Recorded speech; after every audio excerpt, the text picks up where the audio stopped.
Bienvenue à la ferme agroécologique Karamba. Voilà, nous sommes sur un terrain d'1 hectare et nous faisons de l'arboriculture, du maraîchage et de l'apiculture et un peu la transformation de fruits et légumes. Venez, je vous présente le terrain.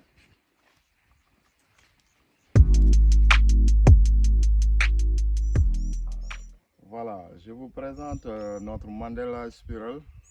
Donc c'est pratiquement à 5 mètres de notre habitat. Ça nous permet d'avoir des fruits et légumes directs à la consommation. Ici, on a des aubergines amères, une partie d'aubergines amères. Sur les rebords, nous avons mis des fleurs et du basilic. Donc, ces fleurs et basilic permettront à certains insectes de ne pas atteindre les aubergines. Donc, quand les fleurs vont grandir, les insectes, au lieu d'entrer dans cette parcelle, ils vont juste s'arrêter au niveau de cette barrière de fleurs et de basilic. On a du poivron qui commence déjà à produire. Donc on a la première production. Et aussi dans le projet, on essaie de faire plein de choses pour essayer d'être présent sur le marché. Et ça nous permet aussi de fonctionner parce que tout ce qu'on produit ici, en fait, c'est ce qu'on utilise nous. Et en même temps, vendre le surplus dans les marchés. Donc l'argent qu'on reçoit, ça nous permet aussi de fonctionner. Tout ce qu'on gagne, on essaie de réinvestir dans le projet. C'est en fait ce que moi j'appelle le bois sacré.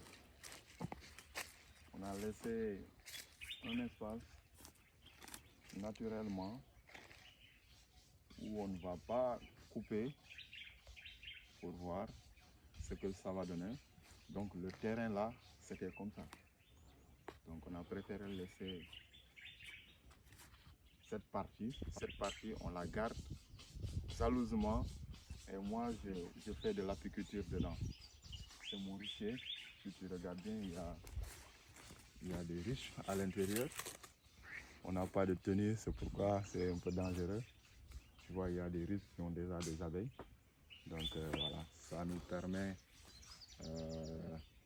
dans le côté apiculture, d'avoir du miel dans quelques temps, quoi. Voilà. Et aussi, il y a une fonction de pollinisation. Voilà. Les abeilles sont vraiment forts en pollinisation.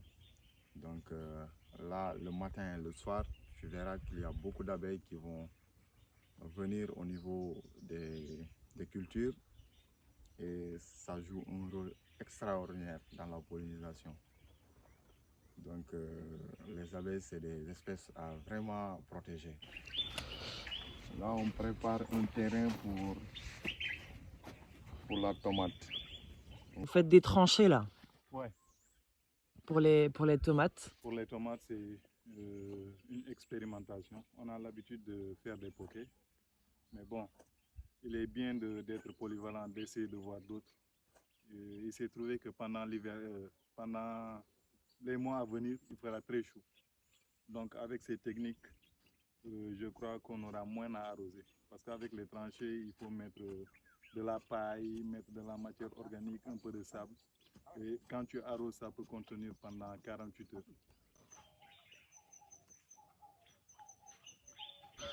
C'est un peu l'expérience. On est en train d'expérimenter la banane. Donc plus tard, on aimerait faire 1 hectare ou 1,5 hectares de banane. Donc ça, on essaie, on expérimente pour voir comment ça va réagir, quoi. Voilà. Là, on a de l'ananas. Ça aussi, on est en train d'expérimenter pour voir. Il y a ça a duré presque 1 an et demi. Donc voilà. Ça prend du temps, ça demande beaucoup d'eau. Donc on est en train de faire l'expérience pour voir si c'est c'est bon de le faire ou pas, mais je pense que c'est bon de le faire parce que on ne veut pas faire de la monoculture, hein, on veut faire beaucoup de choses, plein de choses. Même si des choses qu'on pense que ça ne peut pas marcher en Afrique, des fois ce sont des idées reçues. On nous dit non, ça ne va pas marcher. Mais nous, on pense que avant de croire, il faut essayer, il faut faire, il faut expérimenter. C'est pourquoi, de l'autre côté, on a de petits plants de fraises. Donc tout ça, on essaie. Même des pommiers, si on trouve des semences, on va essayer. Voilà.